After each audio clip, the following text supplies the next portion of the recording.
اللہ الرحمن الرحیم۔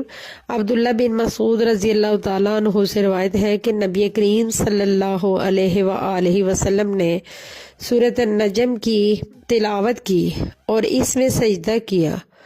اس وقت قوم کا کوئی فرد مسلمان اور کافر بھی ایسا نہ تھا جس نے سجدہ نہ کیا ہو، البتہ ایک شخص نے ہاتھ میں کنکری یا مٹی لے کر اپنے چہرہ تک اٹھائی اور کہا کہ میرے لیے یہی کافی ہے۔